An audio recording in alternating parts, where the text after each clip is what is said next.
everyone, and welcome to the Lumension webinar, Introducing Lumension Reporting Services, Powerful Reports at Your Fingertips. My name is Annie Wacker, and I'll be your moderator for today's event. Also presenting today will be Minky Kernex, Senior Business Intelligence Consultant here at Lumension. Thank you for joining us, Minky. Hi, Annie. Thank you for having me.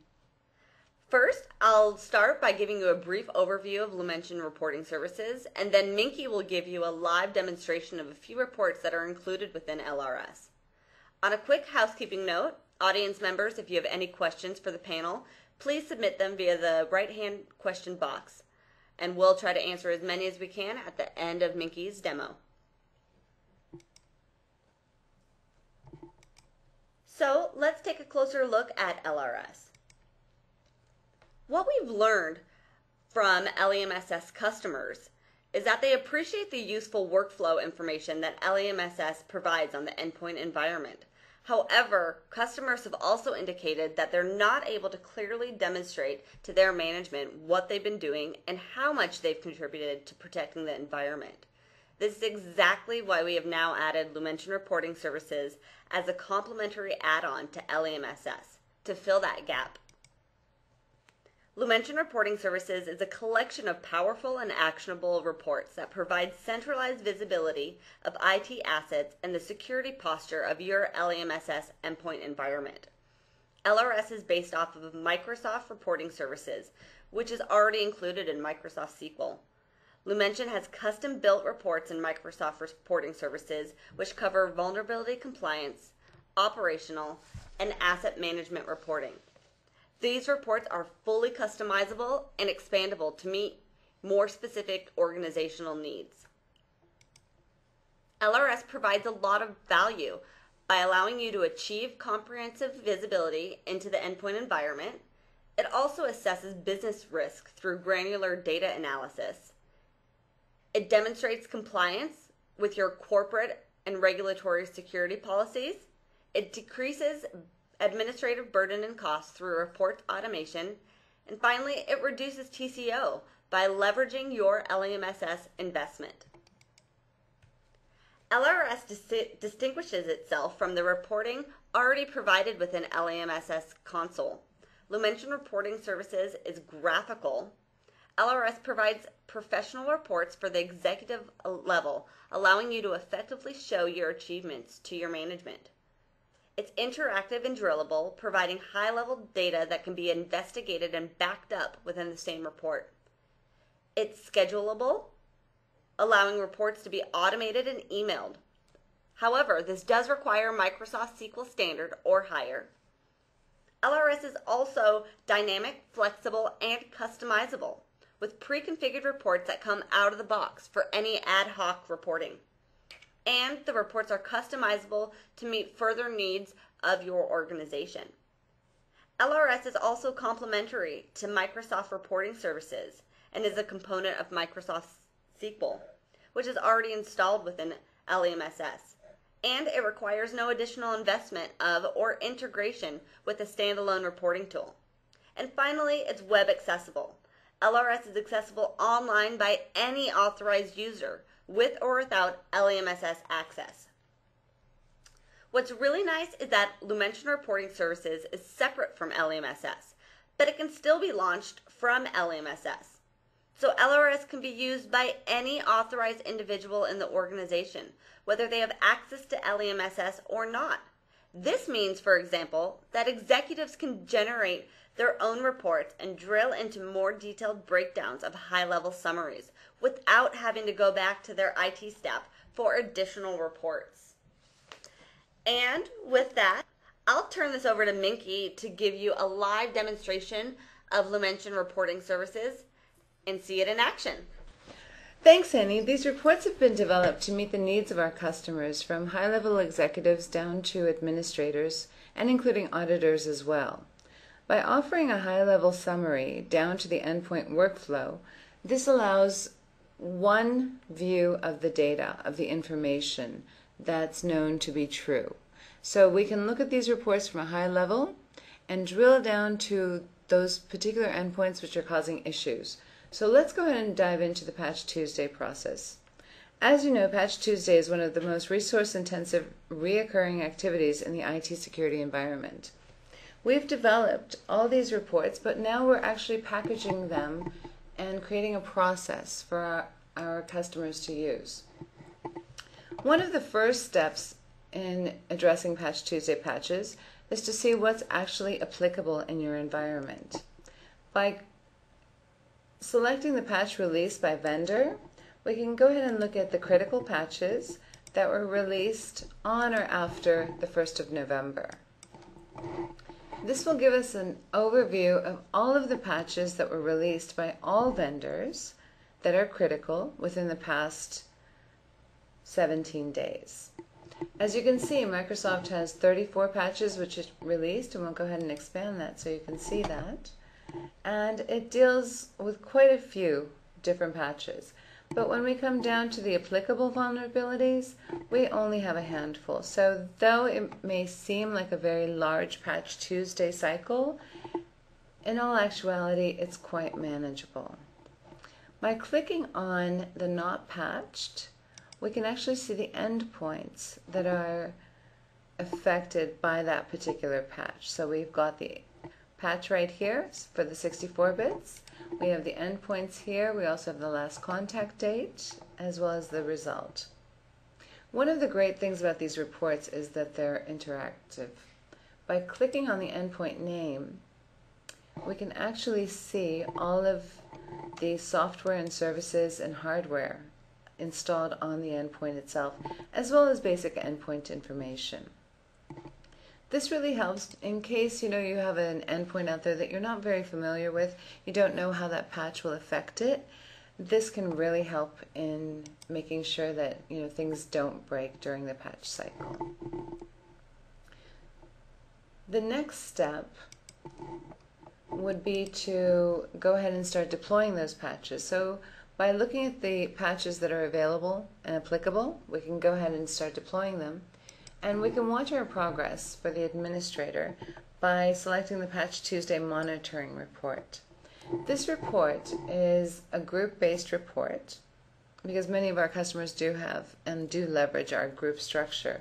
So let's say we're going to use the internal use only tools group, and we want to monitor exactly which patches are being deployed.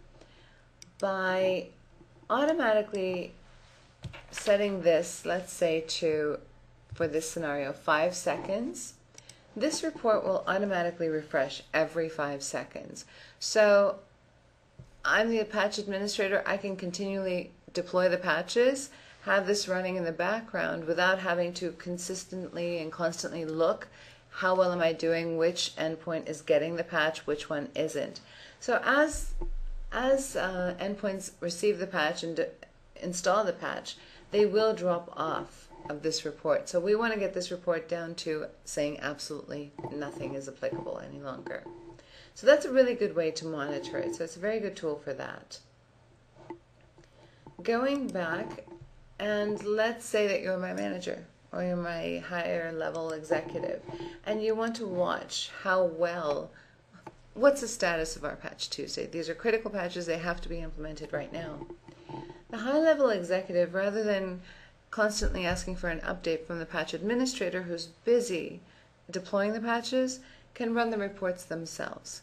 This report can actually be scheduled if you have SQL Standard or higher to be delivered directly to the email or to a file share. And very quickly I can just see how well I'm actually doing.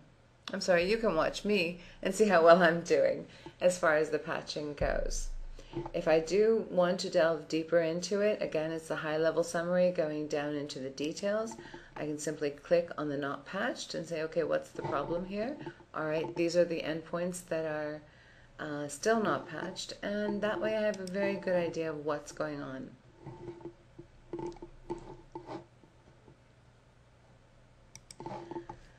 Another one of the very popular reports would be the patch status by endpoint.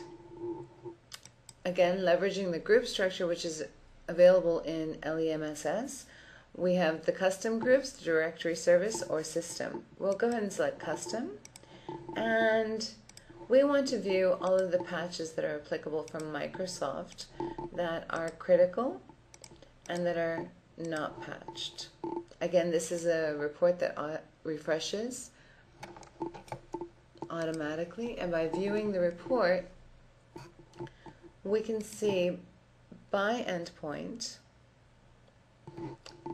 how many vulnerabilities are still not patched. So let's go ahead and expand the agent XPP. So from Microsoft, I have one vulnerability, and it gives me the vulnerability name, the release date, the impact, and if it's enabled.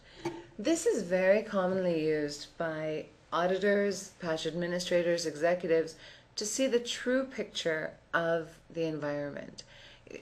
It's great that once we patch, we know that we're patched. It's more informative if we know what are the risks out there. Using this report, it will tell you exactly what's out there and what still needs to be addressed. So this is by endpoint.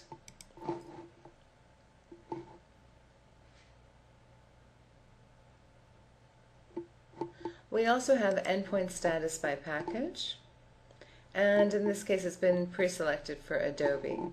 And basically this report shows us the vulnerabilities and all the packages available for those vulnerabilities. Let's say in my environment I keep sending out this APSB07, which is a 32-bit, to my entire environment, but I don't know why there are certain endpoints that aren't accepting it. By running this report, we know exactly what we need to deploy actually. We have the 64-bit, which will not accept the 32-bit, so that's why it would keep coming up as not deployed. I know that I'm sending out this patch, but why isn't it working? We can see very quickly I'm not sending out the right package to those endpoints.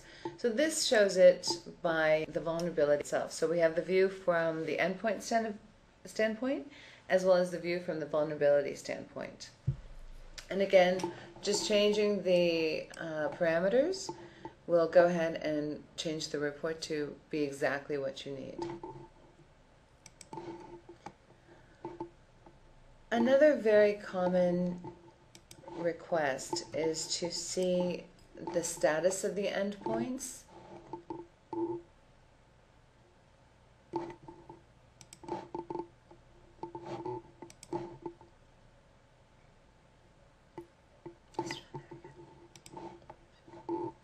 Another very common request is to see the status of the environment as far as endpoints.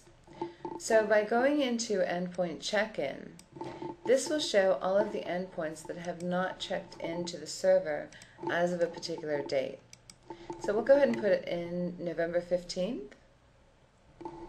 It'll show us all of the endpoints that haven't checked into the L.E.M.S server as of the 15th, and here we have 2.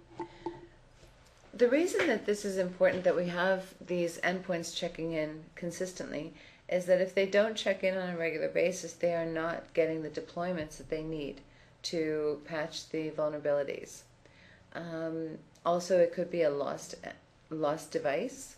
It could be a device that's just, there's some error with it. So we want to address these as quickly as possible. Many people schedule this report on a weekly basis to make sure that they're keeping up. And let's say this is actually an endpoint that is no longer in use, but we want to re-image it. We want to create an exact copy, the hard drive failed or something like that. We can go ahead and click on the endpoint name, which gives us the entire inventory, including architecture and RAM, everything regarding hardware, as well as all of the software installed on that endpoint, and the services that are running, and the startup state as well as the current state as of the last check-in. So this is a very, very useful report for a few different reasons. And we can go through any one of the endpoints and see exactly what their configuration is as well.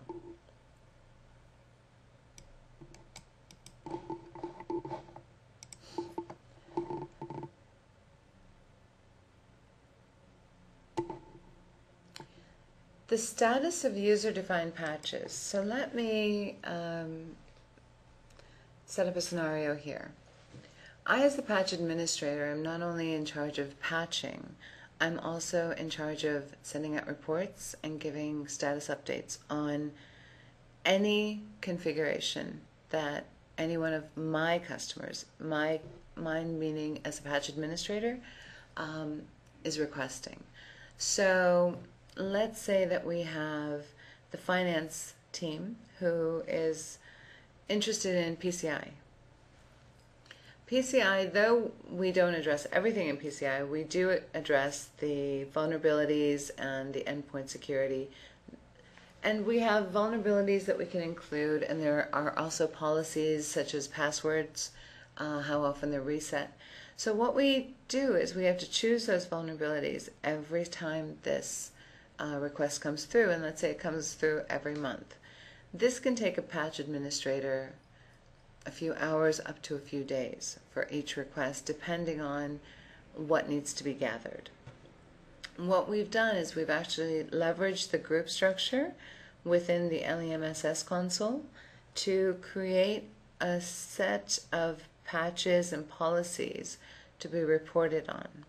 So basically, I can set that up once, and the finance team comes in and says, okay, fine, show me exactly how we're doing against this set of patches. And all I have to do is click on it. In this case, we have one that's set up to critical, and I can run it against my custom groups, which would be all of the endpoints assigned to a group. And again, we can do this against custom groups or system groups, and I can see the overall status of the entire environment. Let's say that we're actually only interested in the mission critical application servers. So I can see exactly what we look like based on the set of predefined patches and policies that we've assigned to the critical monitoring group. And here we've got 3 endpoints that are actually applicable. Of those endpoints and vulnerabilities and policies, we've got a combination of 4 that pass and 29 that don't pass. And it's also broken out by operating system right here. Going to the next page will show us the details behind this high-level summary. So for this particular endpoint, Agent Vista 32, I'm patched for MS11-039, however, it's not patched for MS11-44. And as we go through and view all of the vulnerabilities, we can see exactly where we have a deficiency. Going to the subsequent pages will show us all of the vulnerabilities and policies that we've actually assigned to this group. And that way, when an auditor comes in, your CIO or the head of the department wants to see, okay, what is making up this critical monitoring group, you can show them very quickly. As you can see, rather than taking hours, it takes seconds to simply pull this up. So those are some of the reports that we do offer. A lot of the information is available in the report catalog, which is on the portal, which is portal.lumension.com. And we also have a quick start guide, which shows the best practices that we've suggested for dealing with Patch Tuesday, dealing with patching itself as a process. How do you patch? As well as monitoring the endpoints to make sure that you're in a secure environment. It's amazing to see what we've been able to accomplish with Lumension reporting services. You've made it so easy for our customers. Thank you. Before we get into some of the questions that have come up, let me take this opportunity to reiterate some of the things that Minky has said regarding the resources and tools that we have made available here at Lumension. We strongly recommend that you review the Lumension reporting services documentation that's available on the customer portal. Once again, that's portal.lumension.com. As a customer, you do have login credentials that are available. Within the portal, you can get the installation and troubleshooting guide for Microsoft reporting services, the LRS user guide, the reports catalog, and once again, the quick start user guide. If you are not already a Lumension Endpoint Management and Security Suite customer, You may download the free trial from the customer portal as well. So with that, let's go into some Q&A and questions that have come in with the demo. So Minky, why doesn't this look like the L.E.M.S.S user interface? Great question, Annie.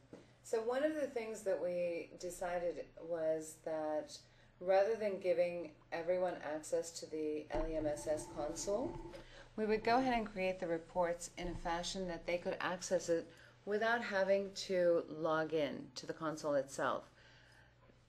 We don't want everyone logging in and having access to deployments and, by accident someone sends out a deployment just playing around with it. So we've leveraged Microsoft SQL Server's reporting tool, reporting services itself, and created the reports outside of the console. Now, there is a link within the console that they can click that directs them directly to that website as well, but this really gives our customers a lot of freedom to develop and view the data for the entire enterprise for the people that need to see the data. And once again, one of our customers had a question about what SQL Server do they need to be on? For these reports, they're available right now for SQL Server 2008 R2. We will be releasing the 2008 and 2005 shortly, but R2 offers such amazing features, such as linked reports, and there's so many upgrades to SQL Server that we decided to go with this. Perfect. And that's for SQL Standard and Higher, correct? SQL Standard and Higher for the subscriptions only. It is available, of course it's available for Express because most of our customers on L.E.M.S.S have Express, but the only thing that's not available in Express that would be available for Standard and Higher or licensed versions would be the subscriptions, which is the emailing and the scheduling of the reports. Every other functionality is available. Perfect. That's great. One of our customers wants to know, can we control who sees the reports? Yes, that's another reason we decided to go with reporting services, is that Microsoft leverages the AD functionality, so you can allow users to view folders, view the website, down to the report itself based on the AD group or the AD user rights that are assigned to users. So we've really looked at the security as well over there. Great. One of our customers is an MSP and needs to rebrand these reports. Is that possible? Oh, yes. So that is one of the coolest features that we have. All that needs to be done is uploading a simple JPEG file, and voila, you've got rebranded reports. Oh, perfect. And let's take this one last question before we end the webcast. Is there any cost to Lumension reporting services? No. This is for Express. It's a simple download of the Express version of the SQL that you have. They must be matching. That's the only stipulation. So if you're on SP1, you need to get the SP1 installer for reporting services with advanced services. And with standard or licensed versions, it's included on the installation disk. You do want to check with your DBA to make sure that it's not already installed, as well as how to install it. We have the installation and configuration steps on the portal in the documentation, and that should help everyone. Perfect. Well, we're running out of time, but I would like to thank you, Minky, not only for your participation in this webcast, but for actually creating our Lumension reporting services. For all attendees, please remember that we have recorded this webcast and it will be available online via the Lumension website, www.lumension.com, and we'll also be sending it out as a follow-up via email. If you have any questions for us, please feel free to call us at 1-888-725-7828 or email us at info@lumension.com. Thank you for attending, and this now concludes our webcast. Have a great day.